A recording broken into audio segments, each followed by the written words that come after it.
Hi there, Nasipa here from Intentional Living. Thank you so much for joining me on this short video.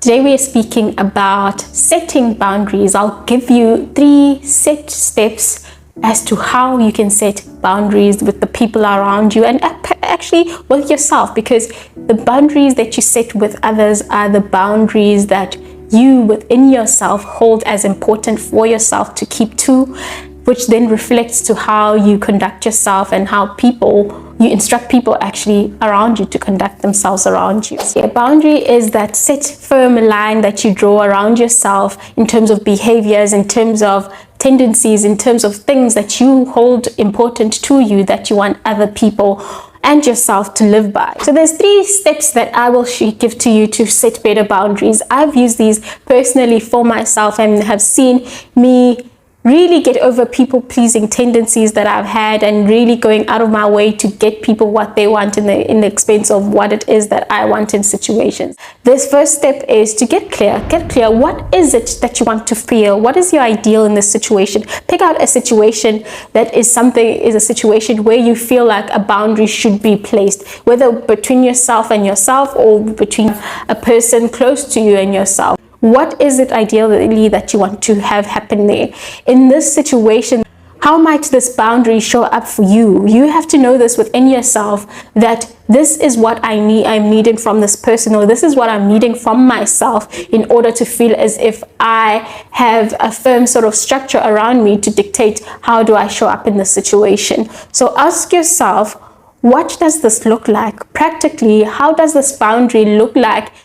The second part of it is communicate. This is a crucial part of you forming a strong boundary around something that you find important for you, especially with other people. You have to really communicate the boundary in a manner where you are expressing your own need of what it is that you need in the situation.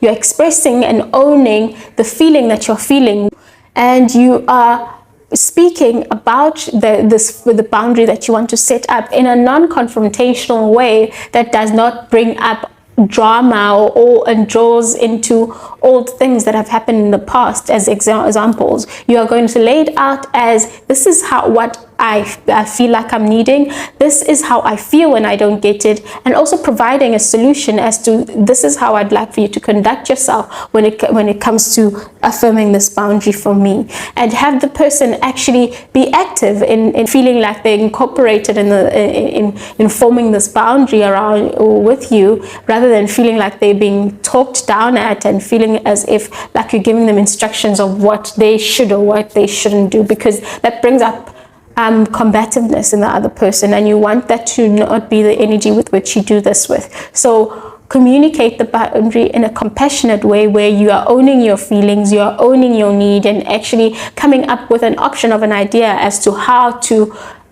solve the need of this boundary being met, and how the other person might see that happening as well.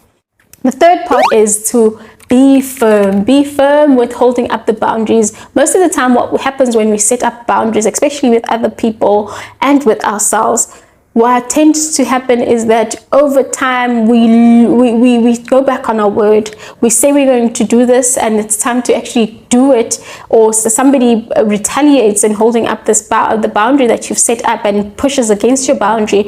You start quivering and you start shaking and you start breaking from this boundary that you're trying to set, and it ends up being something that's flimsy. It's up to you to stick to your boundary, to stick to owning the truth of what it is that you want to see in that situation, and not going against your word and doing things that are counter what you said was important to you. This is a firm foundation that you set for yourself, to be in integrity with yourself and be incongruent with yourself and show up for yourself as knowing what is true for you and what's important to you, and not letting other things supersede that importance for your life. Those are the 3 steps that I've used in my life, and I still continue to use, to let go of people pleasing and to set firm boundaries with myself and with other people. I will see you again next time. Bye bye for now.